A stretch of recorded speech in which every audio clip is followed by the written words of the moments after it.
Bonjour Frédéric. Bonjour Marie-Chantal. J'aurais bien aimé savoir quelles sont les news en ce moment, ce que vous faites, dans quel pays particulièrement. Et j'aurais préféré qu'on se tourne un peu vers les messieurs. Par exemple, vous avez eu des clients, des patients messieurs de ces derniers temps? Alors, il faut savoir pour la petite histoire, qui est quand même une grande histoire qui date d'une vingtaine d'années, de par ma formation américaine, j'ai constitué une équipe de 5 personnes pour faire exclusivement les greffes de cheveux. Donc nous tournons, nous faisons des VIP un petit peu partout, bon bien sûr sur Monaco, mais aussi il faut savoir que nous intervenons dans le monde entier, quasiment, hormis les États-Unis, où déjà, je pense qu'ils ont déjà une offre de praticiens qui est déjà assez conséquente. Par contre, il y a une demande spécifique des hommes pour la chirurgie de la calvitie, avec une exigence de qualité que bien souvent on ne leur offre pas. Beaucoup de praticiens s'essayent avec leur assistante à faire des greffes de cheveux. En général, ça peut être une catastrophe parce que c'est d'une minutie telle, parce que nous greffons follicule par follicule, et si nous voulons faire 3 ou 4 000 follicules pour implanter 6 000 ou 7 000 cheveux, bien sûr, on ne peut absolument pas faire ça avec une assistante seule. Alors, les nouveautés... Vous voulez dire qu'il faut une équipe? Ah, sinon, on n'a pas d'équipe pour travailler.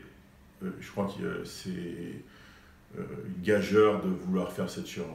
Maintenant, l'exigence de qualité pour cette chirurgie, et si les gens sont bien informés, ben, ils éviteront d'aller se faire opérer en Tunisie ou en Turquie, bon, même si maintenant c'est devenu des pays dangereux pour d'autres raisons. Ouais. Mais il faut savoir qu'avant, j'ai des amis même qui se sont fait piéger, ou des clients, souvent qu'on a repris sur des choses absolument ni fait ni à faire, on va dire ça comme ça. Et onéreuses. Voilà, ça leur a coûté de l'argent, ils y sont allés, bon, sous couvert de package, 3-4 jours de vacances. En fait, bon, moi je pense qu'on ne prend pas tellement de vacances si on se fait opérer. Mais surtout au soleil, quand on sait faire des implants sur le crâne. C'est ce qui ne sert absolument à rien du tout. Donc autant choisir la qualité, choisir une bonne équipe et au bout du compte avoir un résultat de qualité, durable et surtout qui ne se verra pas et qui sera tout à fait naturel. Voilà, qui ne se verra pas au niveau de l'intervention, mais qui sera spectaculaire au niveau des résultats. Alors bon, il faut dire que je suis un exemple vivant, puisque moi j'avais une calvitie totale, et bien sûr j'ai bénéficié des services de mon équipe, puisque maintenant j'ai récupéré les Une équipe de combien, Frédéric? Nous sommes 5. Ah. 5. Alors bien évident qu'à 5, ça a un certain coût. Nous nous déplaçons dans des pays en Europe ou à Dubaï. On prend l'avion, on emmène notre matériel. Si on fait faire 3-4 clients, des fois je suis à Paris aussi. Alors si vous allez à Dubaï, vous faites des implants à un monsieur qui est tout le temps au soleil, il porte un chapeau, il reste à la clim, comment ça se passe? Non, il faut savoir que maintenant, donc c'est là où on va parler des nouvelles techniques. Alors, si on a une calvitie débutante, assez modérée, qu'on a des objectifs, ça dépend des objectifs. Alors, on va expliquer ça. Si on a une grande calvitie, il est bien évident que faire des petits gestes, etc., ça ne sert à rien. Donc on fait ce qu'on appelle des techniques par bandelette. On va prélever une grande bande de cheveux et nous on fait une partition cheveux par cheveux, enfin follicule par follicule avec cette équipe. C'est pour ça que je parle vraiment d'équipe, parce qu'on ne peut pas couper ces bandelettes. Ah non, vous n'avez pas 4 mains, vous n'avez que 2 mains, je comprends, oui, c'est logique. Il faut multiplier les mains, parce que c'est extrêmement minutieux, c'est fait au microscope, et il est hors de question que ce soit qu'une seule personne qui fasse ça, parce qu'il faut à la fois couper les cheveux, enfin on va dire, pour dire vulgairement les cheveux en 4, c'est un peu ça, c'est vraiment très minutieux, et après il faut les réimplanter. Alors quand vous avez 3 ou 4 000 greffons à réimplanter, c'est énormément de travail. Il faut savoir que c'est des chirurgies qui durent au bas mot 4, 5 heures, voire 6 heures. Donc, anesthésie locale? Avec une anesthésie locale. Alors les gens dorment, ils peuvent regarder un film, on leur met la télé, ça c'est pas du tout un problème. C'est très bien toléré, moi je l'ai fait, personnellement moi je me suis endormi, les 2 fois où j'ai fait cette Donc vous l'avez fait 2 fois, Frédéric? 2 fois parce que j'avais une calvitie totale. Bon, ben ça c'est génial, parce que là on a vraiment un exemple concret. Voilà, ce qui est important, voilà, c'est que je dis, bah ouais, je vous montre ce que j'avais avant, comment j'étais. Il y a 15 ans, j'ai fait ça avec mon équipe et c'est toujours la même, c'est les fidèles, c'est devenu des amis, ils sont bien formés, on fait des gens qu'on côtoie tous les jours à la télévision. Par exemple, ou des acteurs, ou des choses comme ça. Et le post-opératoire, Frédéric? Le post-opératoire, c'est une semaine.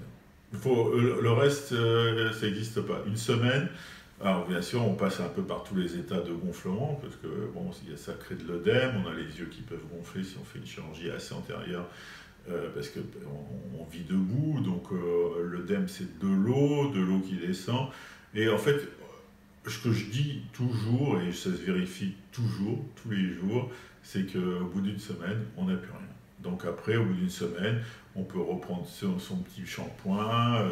Bon, bien sûr, on va éviter d'aller au soleil tout de suite. Alors, on met une casquette, un chapeau. Ça, c'est pour toutes les interventions de chirurgie esthétique. Voilà, toutes les interventions.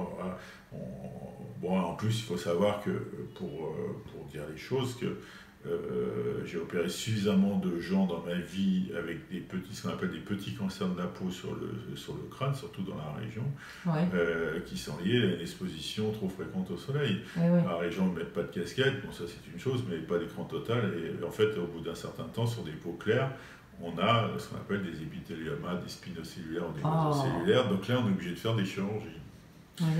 Alors, la grande nouveauté là-dessus, c'est vraiment le prélèvement, ce qu'on appelle monofolliculaire, c'est-à-dire qu'on va prélever cheveu par cheveu, et maintenant, dans la mesure où j'ai vraiment une équipe constituée hyper performante, on va pouvoir prélever à peu près 1500-2000 greffons, sans cicatrice. À ce moment-là, on fait ça sans cicatrice, et on va les réimplanter un par un, de la même façon qu'on fait avec la technique par bandelette. Alors, oui, moi j'ai une petite question pour la bandelette. Excusez-moi de vous interrompre parce qu'après j'ai oublié de vous la poser. Il ne nous reste pas des traces comme des carrés de prairie sur le crâne avec ces bandelettes? Non, la bandelette, non, c'est une cicatrice. C'est une cicatrice, alors on la fait suffisamment fine pour qu'elle ne se voit pas. Oui. Bien sûr, il faut savoir que la moindre cicatrice sur le crâne se verra si on se rase. Voilà, donc, ça, il faut savoir. Donc après, oui, dans l'idée, c'est d'avoir les cheveux longs. Quoi, voilà. Et à partir du moment où on se fait faire une greffe de cheveux, c'est pour au moins avoir des cheveux comme les miens, au moins normalement coupés, sans être rasés. Bien sûr, l'erreur serait d'être rasé. Et ce qui n'est absolument pas le but lorsqu'on fait ce type de chirurgie, c'est pour avoir des cheveux sur la tête. Oui. Et l'opération financière sans déplacement, par exemple, pour quelqu'un qui habite en French Riviera, le prix est conditionné. Par exemple, pour vous. Essentiellement. Alors, le prix est conditionné par le nombre de greffons, le temps qu'on y passe. Donc, c'est lors de la consultation préopératoire où je donne toutes les explications, des exemples de photographiques sur mes clients, etc., où l'on va déterminer le tarif. Il faut savoir que j'ai pas tout à fait les tarifs en tête, mais bon, pour mettre 500 greffons réels, 500 greffons, ce qui représente à peu près 800 cheveux, déjà c'est un budget minimum de 3500 €, il faut le savoir. Mais bon, je paye mon personnel. Oui, c'est une équipe, c'est des gens. Voilà. Mais c'est bien de nous donner une idée. Voilà, après, bon, bien sûr, on peut aller sur des tarifs qui sont bien supérieurs lorsqu'on fait des grandes chirurgies. Mais le but, c'est, bien sûr, je paye mon équipe, on est rémunéré, mais il faut savoir que la satisfaction, c'est de mes clients qui vont me renvoyer des clients. Et ça, c'est comme ça qu'on arrive à fonctionner depuis une vingtaine d'années.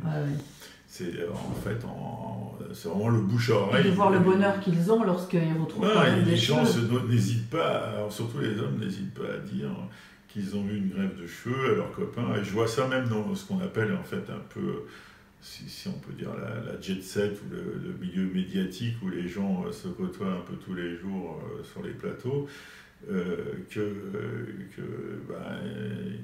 c'est comme ça qu'on a on a multiplié les petits pains, parce que, tiens, toi t'as eu un peu, c'est très bien, c'est très bien. Donc ça c'est une réalité. Bon, eh bien écoutez Frédéric, je vous remercie infiniment. Donc cette ce début d'hiver, parce qu'on commence à peine à voir quelques fraîcheurs, se passe donc avec les messieurs. Merci. Et les implants. Voilà. Et donc je reviens le mois prochain, à la veille du printemps. Voilà. Et le temps passe vite. Voilà. Bon, ben, je vous remercie infiniment. À Merci, bientôt. Au revoir Marie-Chantal. Frédéric. Au revoir.